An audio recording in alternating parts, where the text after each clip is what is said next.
Hello सांग माने मु सबिता आज वीडियो रे आपण मानकु स्वागत करूची। आज आमे तयारी करिबा एमिति गोटे रेसिपी जा खाइबा को टिके पिता किंतु हेल्थ बेनिफिट रे भरपूर कलरा भजा माने कलरा फ्राई। कलरा को बहुत लोक पसंद करंतनी काहे कि ना एटा टिके पिता किंतु आज रो वीडियोटी आपण माने देखला परे कहिबे सतरे कलरा एते टेस्टी होई पारे। ताहले चलंतु आज रो वीडियोटी स्टार्ट करिबा। एही रेसिपी मु एठारे 8-9टा फ्रेश कलरा नेछि। एही देसी कलरा हम स्वास्थ्य पई बहुत उपकारी होई थाए। प्रथमे एही कलरा सब को पानी रे भलो भाबरे धोई देबा। मार्केट उ आनिथिबा परिबा सब को धोइबा निहाती जरूरी काहे कि न केते लोकन का हाथ बाजी थाए और माटी धूली भी लागि थाए। ए सब को एमिति टिके हाथ रे घसी घसी धोई देबे। तापरे ए सब को आमे गोटे प्लेट रखिबा। देखंतु आम कलरा भलो भाबरे सफा हो जाईची। एबे ए सब को कटिंग करिबा। एई कलरा को एमिति पतला पतला गोल गोल करी काटिबा। बेसी पतला करिबेनी कि बेसी मोटा करिबेनी, एमिति मीडियम साइज रो स्लाइस रहइबो। आपण माने चाहिले एमिति न काटी लंबा लंबा भी काटी पारिबे, किछि असुविधा हेबनी, टेस्ट सेम रहिबो। देखंतु कलरा सब कटिंग हला परे केते सुंदर दिसुची। एमिति पतला पतला पीस थिले खाइबा को भलो लागिबो। आपण चाहिले ए मझिरे थिबा मंजी को काडी देई पारिबे किंबा टिके क्रिस्पीनेस हेबा पई छाडी देई पारिबे। सांग माने आपण मान को जदी ए कलरा रेसिपी भलो लागु थाए ताहले प्लीज वीडियोटी को गोटे लाइक करी आम चैनल टी को सब्सक्राइब कर देबे। एबे एई कटा होइतिबा कलरा ऊपर अल्प टिके लूण देई देबा। तापरे ए सब को भलो भाबरे मिक्स करि देबा जेमति लूण हमरो सब आडे मिसी जिवो। ए सब को मिक्स करला परे ढांकुड़ी को गडे 15-20 मिनिट रेस्ट पई छाडी देबा। एमिति करले कलरा रो पिता अंशटा कमी जिवो। एइटा रेडी हेबा भितरे आसंतु या पई आमे पेस्ट रेडी करिबा। मसला पई मु एठी अल्प टिके सरिस, गोटे छोट अदा, 8-9 पीस रसुण आउ 6-7टा सुखला लंका नेछि। आपण लंका को निज हिसाब रे कम बेसी करि परिबे।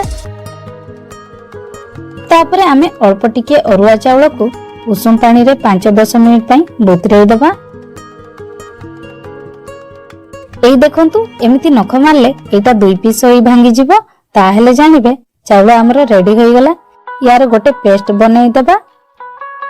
एथरो कलरा को टिके चेक करि दबा।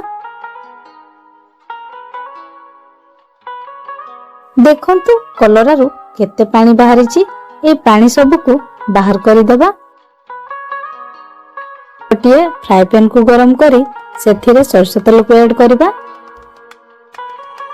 आपण चाहिले रिफाइन तेल रो भी यूज करि पारिबे किंतु सरसो तेल रे ए रेसिपी रो टेस्ट भला आसी थाए।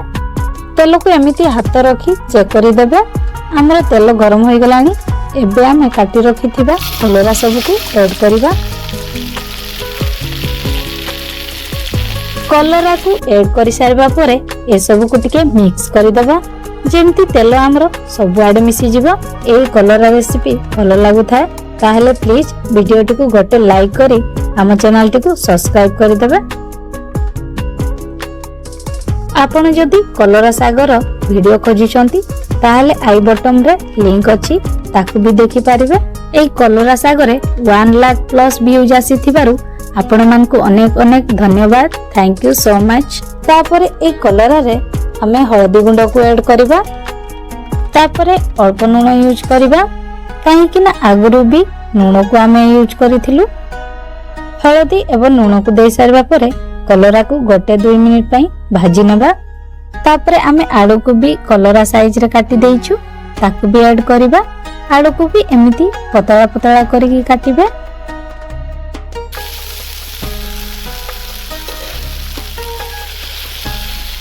एबे बाकी रहिला मसला आउ चावल पेस्ट।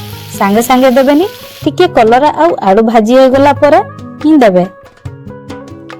एमिति भाजी देले कलरा बहुत बढ़िया भाजी हो जिवो ଆଉ ଯେତେବେଳେ ଆମେ ମସଲା को देबा एई कलरा रे लागि जिवो भितरटा कंचा लागिबनी।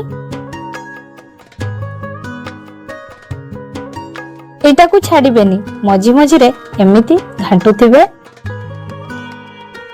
एबे हमर कलराटा टिके भाजी हो गलानी तापरे मसला को ऐड करिबा। मसला को दे सारबा परे ए सब को मिक्स कर देबा जेमती मसलाटा कलरा रे लागि जिवो। तापरे अरुआ चावल पेस्ट को भी दे देबा।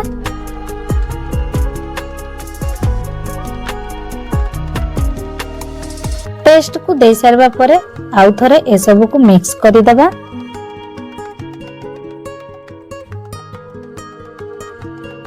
तापरे भल रंग पाई काश्मीर लंका पाउडर को ऐड करिबा। एटा टोटल ऑप्शनल, आपण चाहिले ए स्टेप टी को स्किप करि परिबे। ए सब को दे सारबा परे भल भाबरे मिसै देबा जेमिति हमर मसलाटा भल भाबरे मिसि जिवो।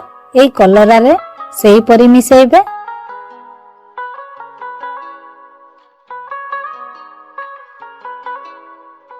आउ गोटिए कथा, कलरा को जेबे भी भाजिबे ताहले ढांकुणी को घड़ेबेनी, एमिति खलारे ही कलरा को भाजिबे हेले आउ टिके कम पिता लागिबो।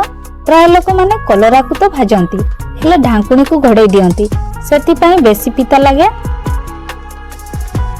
मते एठी कलरा रे टिके कम तेल लागिला तेनु आउ टिके तेलर यूज करूची।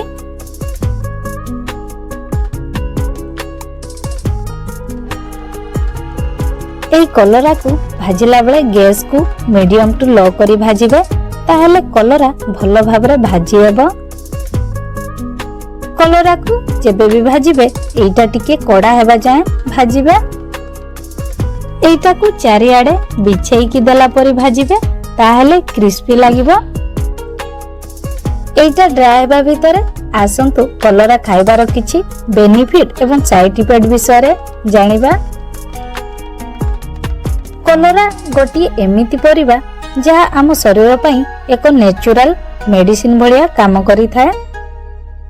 कलरा रे थिबा एलिमेंट ब्लड शुगर को कंट्रोल करि थाए, तेनु डायबिटीज लोकंक पई कलरा भजा गोटी हेल्दी चॉइस, किंतु कम मात्रा रे खाइबे। कलरा खाइले पेट सफा रुहे एवं डाइजेशन सिस्टम स्ट्रांग होई थाए। जदि आपनकु गैस, एसिडिटी किंबा कॉन्स्टिपेशन समस्या थाए ताहले सप्ताह को थरे खाइले लाभ मिली थाए।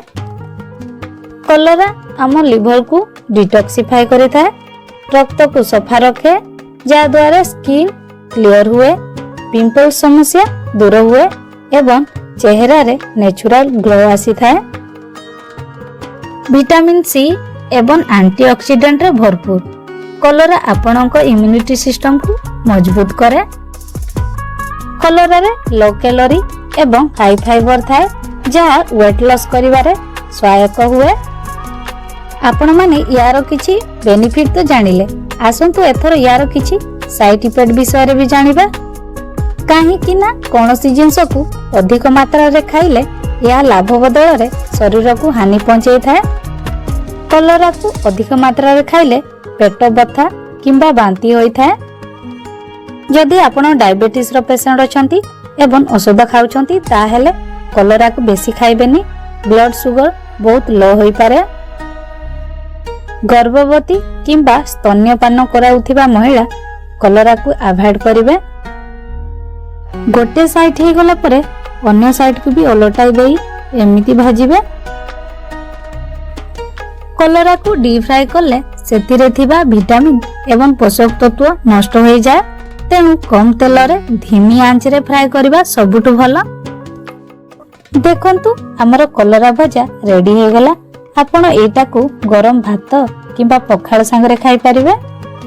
सांग माने देखिले तो गोटे सिंपल सब्जी कलरा भजा केते टेस्टी भी हेई पारे आउ केते हेल्दी भी। बास टिके ध्यान देबे, तेल कम यूज करिवे, अल्प मात्रा रो मसला रो यूज करिवे आउ सबुठु जरूरी कथा खुशी मन रे बनेइबे। आपण ए रेसिपी को थरे निश्चय ट्राई करिवे आउ आपण को एटा केमती लागला कमेंट जणाइबे। जदि आपनको ये वीडियोटी भल लगिला ताहेले गोटे लाइक गोटे सुंदर कमेंट करदेवे निज सांगसाथी सांगरे निश्चय शेयर करंतु आउ हाँ आम चैनल को निश्चय सब्सक्राइब करदेवे एमितिका हेल्दी एवं टेस्टी रेसिपी आपणक पाखरे मु सब बेले पहुंचाई दउथिबी। ताहेले पुणी देखा हबो नेक्स्ट वीडियो रे। सेतिकी जाए विदाय दियंतु। रहिली नमस्कार बाय बाय टेक केयर।